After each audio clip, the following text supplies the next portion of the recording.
Мен Алматы облысы Имеш Қазақ ауданының Садық Аманжолов атындағы орта мектебінің 8-ші Б сынып оқушысы Тұрлықожа Альбина.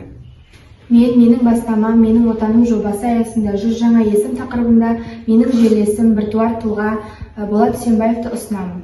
Болат Үсенбаев Қытай Халық Республикасында дүниеге келгенмен, оның балалық шағы біздің ауылымызда өтті. Сол себептен де біз Болат Үсенбаевты өз еліміздің, ауылымыздың мақтанышы ретінде санаймыз.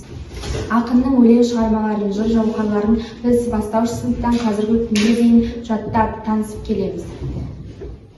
Ақылды әрбір ісіне қамқор болар кішіге, білім құмар баланың да кірер түсіне. Қарасаңыз мән беріп, жүргенде көп шаңға еріп, кеп жатқан балаларының оянатынын көріп.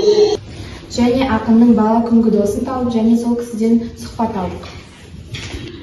Болат екеуміздің достығымыз мектеп оқушы кезеңінен басталды. Осы уақытқа дейін жалғасын тауып келді. 6-шы сыныптан бастап мектепте өлең жаза бастады.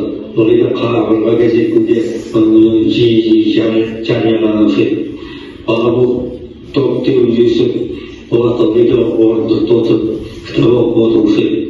Арасында бізге де өлеңдерін оқып беруші еді.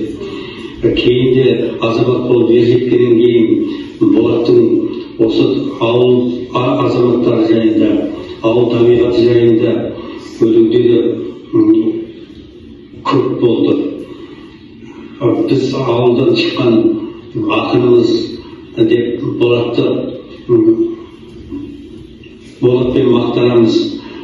Және Қазақстанның 100 жаңа есімге лайық адам деп тұлға деп есептейміз.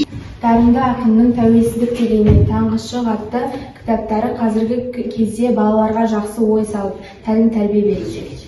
Біртуар азамат осындай кішкене ғана ауылдан шықса да, оның қазіргі таңда әдебиеттен алар орны мәңгілік, кең. Және біз оның қара шаңырағына баруды жөн көрдік. Туыстарымызбен ақын туралы жылы естеліктермен бөлісті. Болат Үсенбаевтың мәліметтерін сараптап жинақтай келе, оның 100 жаңа есімге лайықты екенін білдім.